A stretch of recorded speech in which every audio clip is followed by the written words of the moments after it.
as I was saying, Joy Taylor, every dog has its day. And since I'm a big dog, I've got 2 days. Okay. So now. You just called yourself a dog? Yeah, I'm a dog. Yeah, I'm a big dog, a big one. Kevin Durant is 6'11", who can pull up from 40. Okay. This brother is on that level. I'm talking about offensively. Do you think you're better than Darrelle Revis is right now? I'm better than you. What up, everybody? It's your boy, Mark Brown, and welcome back to another episode of the Lowdown Podcast. I just wanted to say this. Thank you for tuning in. Thank you for listening. As always, I'm nearly 100 episodes in, and during the previous episode with Caron Butler, I interviewed him on YouTube, and I also have it on my podcast, The Lowdown. Now, the YouTube channel is called The Mark Brown Show, and again, I just wanted to say this. I had great feedback from that episode. A lot of people listened to it, didn't really expect it to happen, but considered it's Caron Butler, a high-profile guest. At the same time, I did expect a lot of listens, but not the type of feedback that I really received. So that being said, I hope to get some more high-profile guests on this show pretty soon. I'm going to have it on YouTube. So for those wondering, I'll be doing YouTube interviews with guests. So most of the time, if I have an interview, I'm going to try to shy away from phone guests because I want to have a visual. So if I'm speaking to somebody, it's better to have a visual on it. So I decided to, transfer all that into YouTube, and it's called the Mark Brown Show. I'm trying to get to 1,000 subscribers by the end of next month, or probably before that. I mean, I've gained about 100 subscribers since the Caron Butler and the Nicole Rogers interview that I had a few weeks back. So thanks to you guys. It wouldn't happen without y'all. Thanks for sharing. Thanks for subscribing. Thanks for all of that. I enjoy every bit of it, but enough of the Caron Butler thing. Moving on to what I'm doing now. So it is currently 1:40 a.m., August 19th, 2020, meaning that I do have to wake up in about 6 hours, wake up just like Travis Scott in The Weeknd. Okay, I need to chill out with the references. But again, like I said, it's nearly 2 a.m. I have to get up early. So that means I am team no sleep, kind of like Wiz Khalifa. Okay, I need to chill. That's 2 references. That's too much. But anyway, we're going to get to it. So there's a lot of basketball that I'm going to be covering tonight because it was pretty much day 2 of Game 1 of the NBA playoffs, or the first round I meant. So it was Game 1, first round, day 2. There you go. But here it is. Tonight, as a matter of fact, was, in my opinion, very entertaining compared to the first night. Because, obviously the second half of the teams played the second night compared to the first night. Don't get me wrong. It was very entertaining on the first night too, but I don't have enough time to be breaking down every single game because, like I said, this episode might be pretty short because I have to get up early. But I'm going to go with my favorite team, which is the Oklahoma City Thunder. I'm going to break that down first, and I'm going to break down some other games too, so bear with me. And like I said, I was not happy. So, again, I am definitely not satisfied on the Thunder's performance tonight.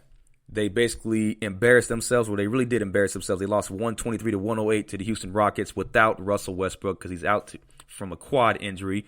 And like I said, I did not expect this to happen at all. Nobody really did. Unless you're a Rockets fan. If you're a Rockets fan, I'm pretty sure you expected to win. I've seen Rockets fans say that they're going to have a sweep over the Thunder. That's what they're predicting. I really hope they're wrong because that doesn't make any sense to say anything like that. And the fact that Oklahoma City made it to the playoffs in the first place is, it's extremely impressive, as a matter of fact. I did not expect it to happen. I'm pretty sure nobody that's an NBA fan expected that to happen at all. Like, if you were to look back, at the start of the season, I know it feels like a long time ago due to COVID, but at the start of the season, back in October, Oklahoma City had a 0.2% chance of making the playoffs, right? And look what happened. They're the 5th seed, as a matter of fact. They went 44-28 and 21-14 away. Can you believe that? I can't believe it. I can't believe it, just like T-Pain and Lil Wayne. I can't. I did not expect that to happen at all. Like I said, I'm going to repeat myself because it's true. So Billy Donovan deserves to be the co-recipient of the Coach of the Year award, okay?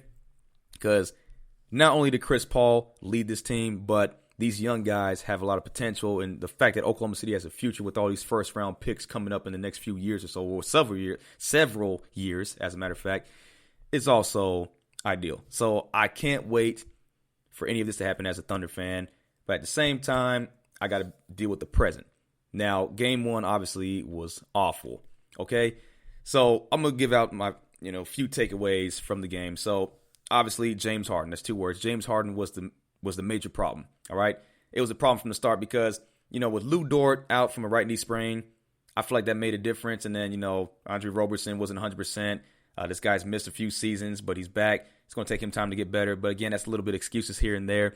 But at the same time, I like the logic that Billy Donovan had behind him. So basically, he told CP3, he told I can't speak for some reason, but he did tell Hamidou Diallo, all those guys, Andre Roberson, I just mentioned him already, Dennis Schroeder, all these guys that were trying to guard James Harden. The logic behind it was, okay, so he basically had a proposal for them. He told them basically to contest every shot, especially with this infamous step back three. He had them contest the shot, so basically just put a hand in his face, tried to contest it as much as possible without fouling, because Harden, for you Harden fans out there, who for those who just watch basketball, James Harden likes to draw fouls, especially behind the three-point line, because that's 3 free throws right there, obviously. So you don't want that to happen. So I get it, but Harden still drew a lot of fouls, and Oklahoma City did a terrible job offensively and defensively. Dennis Schroeder was the best choice that night against Harden, but it still didn't really mean anything because Harden had 37 points and 11 rebounds, 3 assists. So that's another thing. And the Rockets shot 39% from the three-point line, and Oklahoma City did way less than that. I don't have the numbers on top of my head, but the fact that Houston, see, that's another thing. Houston loves to shoot threes. They shoot threes more than any other team in the NBA from what I've seen. And if they're hot, that is game over. And Oklahoma City had a horrible start at the beginning. I mean, Steven Adams, in my opinion, is the most important role with the Thunder right now. And think about it, because P.J. Tucker was guarding Steven Adams. That's a mismatch. Steven Adams is 7 inches taller, and he was able to still have 17 points, 12 rebounds, but it still didn't really mean anything because, like I said, Eric Gordon, P.J. Tucker, these guys were just shooting threes left and right. It just wasn't really fair for Oklahoma City at that point. And the Rockets outscored the Thunder 44-38 inside the paint. That's not supposed to happen. These guys are playing small ball from you guys thinking about it. So the small ball evidently is working so far. I mean, given that it's only game one, you can't really define anything. But the way Oklahoma City performed tonight, that's a clean sweep. If they continue to play like they did tonight, they're getting swept easily, like without question. And here's the problem. You need players, you need your key role players in Chris Paul, Shai Gilgeous-Alexander, and Dennis Schroeder. Those 3 guys, as a matter of fact, they need to step up. But they all played terrible. Now, Chris Paul didn't play horrible. He still dropped 20 points, but he didn't show up until the second half. You got to start off strong, right? And he knows that. So game 2, hopefully it'll be different, right? Dennis Schroeder shot just 2 for 8. He had only 6 points. So again, that was not, and he went 3 for 12 with shooting, as a matter to clarify. So again, when you have your key role players playing bad, as a matter of fact, that's a mistake. SGA shot 2 for 8. That's it. That's horrible. But that's his Thunder playoff debut, obviously. Awful. Schroeder had 6 points on 3 for 12 shooting. So my bad for the mistake. Again, it's late. I'm tired, but I'm still going to record this anyway because what the heck. But anyway, again, like I said, you have your key role players not stepping up, but you have Danilo Gallinari. He was the leading scorer. He was leading scorer like this past night. And he had 29 points. And he shot over all of Houston's smaller defenders. He took advantage of his height, and he seized it. Now the other players that I mentioned that are starters didn't do it. They played awful. So if you really look at it that way, from that perspective, Oklahoma City can easily beat Houston if they all step up. We've seen it happen in the regular season. We've seen these guys step up day in and day out, and they shook the NBA by actually making a playoff appearance. Not only that, but securing a 5th seed. So if Oklahoma City wants to prove themselves, they really have nothing to lose because nobody expecting these guys to even make it this far.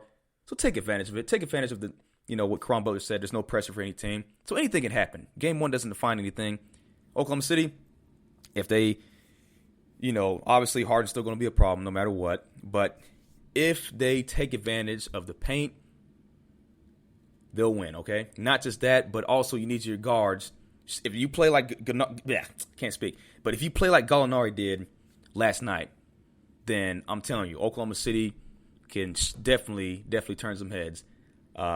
It was weird because the entire rotation didn't really make any sense because, head coach Mike D'Antoni for Houston limited his rotation to just 8 players from what I've seen.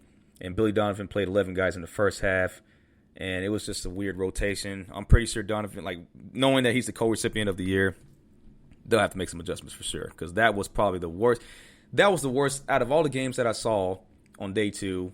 of the first round, that was the worst performance by far. That was the worst performance. Like, that just looked awful. It was national television. Oklahoma City just embarrassed themselves. It looked just straight up terrible. But that's enough of that. Like I said, last thing I'm going to say, I'm going to repeat it.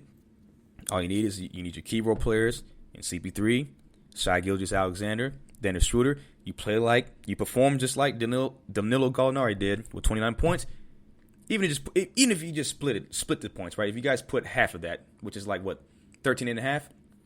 So you do that, or, no, my math's off, 14 and a half. So with 14 and a half points, I'm telling you, you guys split that up, that's an easy win. Because you guys lost by 15 points.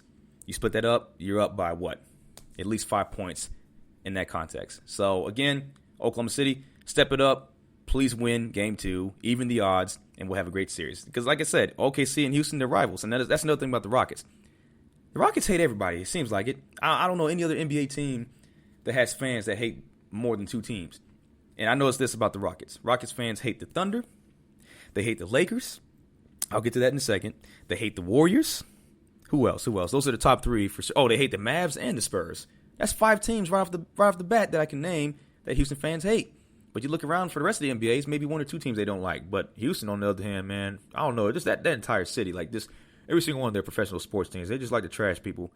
I don't know. Maybe I'm talking to the wrong people. I don't know. But, I mean, don't get me wrong. I don't know everybody in Houston. But Houston has, 6.5 million people at least in the metropolitan area? I'm pretty sure not even half of those guys are actually Houston sports fans. Some of them don't even like sports. I'm pretty sure a lot of them like Dallas teams. Houston's an international city, all right? I'm going off topic. But, again, for the people that I've been exposed to, about 99% of them are irrational. So I can't really talk sports with Houston fans because they love to get political. And whatever team you represent, for example, say you're a Kansas City Chiefs fan. They're going to start talking bad about the city of Kansas City, which has nothing to do with football, right? That's how a lot of that's how a lot of Houston fans get. So, yeah. I warned you guys once, don't need for me to warn you again. Because if you're listening this far, you heard what I said, and I said. But, like I said, that there's no exception of a few people I know. As a matter of fact, there's a guy I work with from Houston, the most reasonable Houston fan I've ever met in my life. So if he's listening to this episode, huge shout out to you, brother, because you've never really given me trouble. We need more people like you in the world. I can't speak. But moving on, the most recent game I just watched, everybody watched, was the Portland Trail Blazers and the Lakers. So I'm not going to go too far in depth about this, but I will say this. I thought that game was incredible. The Blazers, the fact that they're the A seed, they take out the Memphis Grizzlies in the play-in. They work their way up the ladder and force their way in the A seed because it was between the Grizzlies or the Spurs or the Suns, for crying out loud. But the Blazers said, no, we're going to take advantage of this. Hold my beer. And that's what they did. And they won last night, 100-93. Dame Dollar, 34 points. And see, here's the thing. Man, there was a lot of slander on Twitter. I mean, you got a lot of LeBron stans here and there. I'm definitely not a LeBron stan, but you got to give the credit where the credit is due. But here, I can't really give LeBron credit tonight. You know why? Because when it boiled down to it, within the last 5 minutes of the game, LeBron didn't get it done. AD didn't get it done. They were basically missing layups, getting out-rebounded by the Trailblazers. Yusuf Nurkic and Hassan Whiteside stepped up in the paint. Became a problem for both Dwight Howard and AD. And then Damian Lillard, there's no explanation. If you watch the game, Damian was making these long-range threes. And then Trae Young actually tweeted at 1 a.m. saying that, can we add a 4-point line, asking for a friend? He's definitely asking for Dame because Dame is that great. This dude is just now accustomed to shooting from the freaking logo or half court. That's the thing now. But we've seen Steph Curry do that. Steph Curry was one of the first people to do it. Now Dame took advantage of it. He took the wheel, and he's going with it because the Warriors are not even in the playoffs. They didn't even make it to the bubble. So all the attention is on Dame right now. And that was an incredible game. And I just think it's pretty funny because when LeBron was going up for a layup, this guy got his shot blocked by Hassan Whiteside. I know you guys are probably like, who cares? LeBron went 20, 15, and 15. Yeah, we get it. But you guys like to stat pad the guy. again, like I said, when it boiled down to it, he didn't get it done. Down 100 to 93. And an argument you guys can make is, oh, well, AD didn't really step up. Danny Green was missing all his threes. He was playing terrible. Again, those are all excuses, okay? Excuse. That's all I hear from LeBron fans. Just admit the fact that he did not play well when in crunch time. And he's done that several times in his career. Don't get me wrong. He's a great player. I think he's one of the greatest to ever do it. I still don't think he's the greatest of all time. I can put a couple players from the top of my head in front of him, and that's Michael Jordan and Kobe Bryant. That's my opinion, and I stand with it. Okay, you guys may not agree with that, but if you don't agree with it, you can argue with me. But again, you're not going to change my mind, and I'm not going to change your mind. So moving forward, Blazers took advantage of this game.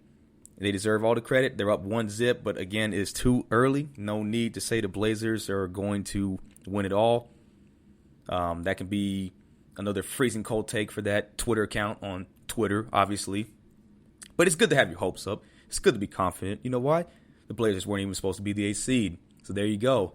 So all these games don't really matter. Obviously, if you're down 1-0, you can still come back. You don't want to blow it to 2-0, definitely not 3-0. You do not want to blow any more games. Oklahoma City's suspect. The Lakers, suspect. The Bucks, suspect. Now the Heat and Pacers, that's an even matchup. But the Heat, Jimmy Buckets, man, he got it done. He got it done when it came to crunch time.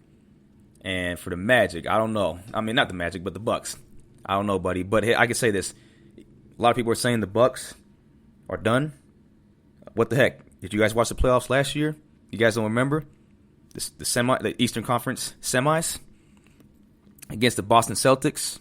You guys lost what? The Bucks lost what? 112 to 90. So they lost by 22 points. But guess what happened? They won 4 straight after that. Advanced all the way to the Western or Eastern Conference Finals.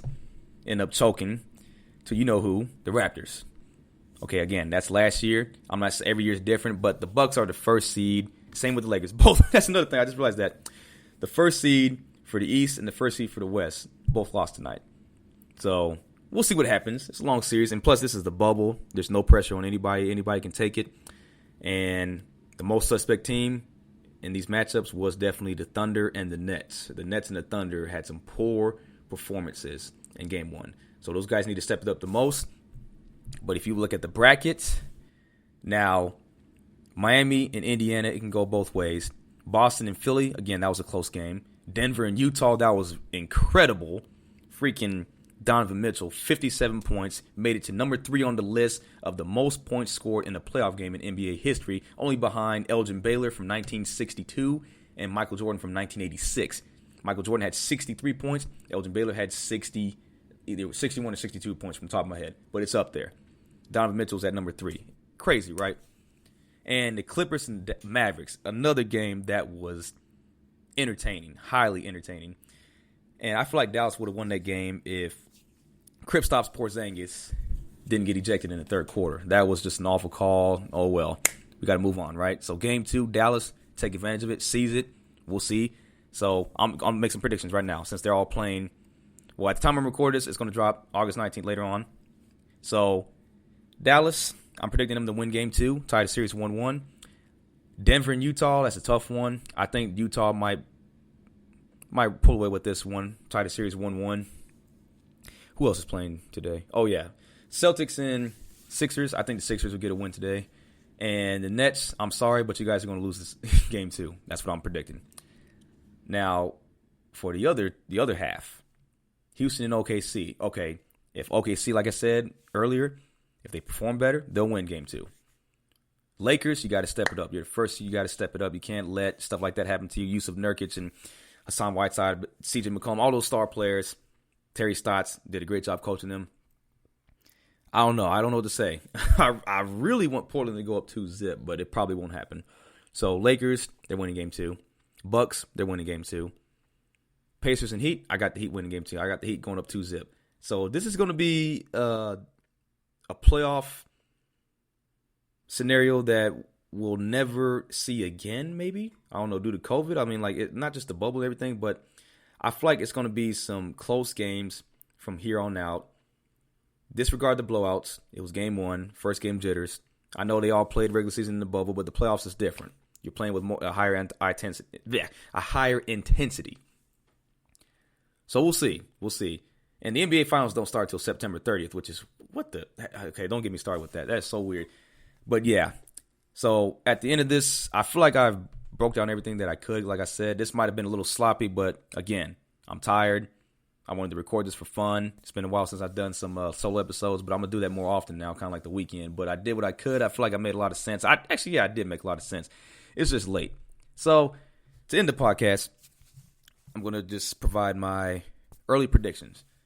So in the West, I got, since I'm biased, well, every analyst is, if you think about it, every sports broadcaster you can think of is biased to their own, sites. So Oklahoma City, if they play like they're supposed to, I got them winning the series. That depends on when Westbrook returns. We don't know yet, but if he, say Oklahoma City wins Game 2 and Game 3, I think they can win it. And LA, that's a tough one. You know what? Yeah, okay. So this is what I'm going to do. I'm just going to not even explain it. OKC advancing. I got Portland advancing. I got Denver advancing. I got the Clippers advancing. Now for the East, I got the Bucks advancing. I got the Heat advancing. And I got the Celtics advancing and the Raptors. I'm not going to go any further than that. That's for now because it's too early to tell. So those are the teams I have advancing to the semis. So when I record the next solo episode about the NBA, we'll go even further, all right? But that's for this week. We're just getting it started. It's go time. It's go time. Basketball is back. It's been back for over 2 weeks, nearly 3 weeks now, and I couldn't be more satisfied. Despite the Thunder loss, again, I'm just happy the NBA is back. I'm happy baseball is back. I'm happy the NFL is in the works, and college football is semi-back. So either way, sports is back. So be happy, be grateful, and another thing, wash your hands, wear a freaking mask, for crying out loud. I'm seeing too many college students. I've seen all these videos on Twitter of them just partying, people just in the city partying, clubbing, going to bars with no mask. If you really want this virus to go away, just freaking wear the mask. It's not that hard. There's plenty of different masks to choose from. Just put it on, man, for your own sake. Not for your own sake, but for your friends, for your family members, your parents, your grandparents, anybody that's a higher risk. Just put the dang mask on, all right? We've already seen a lot of people die from it. This shouldn't be a political thing. And that's it. That's all I got. That's all I got for this episode. I hope you guys enjoyed it. And stay tuned. I will have another high-profile guest on this show sooner than you think. So stay tuned for that. I'm not going to reveal the name because it's a secret. You'll find out, okay? You'll find out next week. So stay tuned for that. Caron Butler wasn't the only one. I'm trying to go far with this, okay? Bear with me. Have some fun listening to it. Again, this is the lowdown. Tell your friends about it. Tell your spouse about it. Tell your significant other about it. Tell your lover about it. Tell your friend. Tell your sister, your brother, your cousin, your daddy's son. All of them, all right? Every human being that you know. Tell them. You know why? Because Mark Brown is coming from downtown. Yeah. All right. August 19th. Y'all have a great day. Keep washing your hands. Stay safe out there. Peace.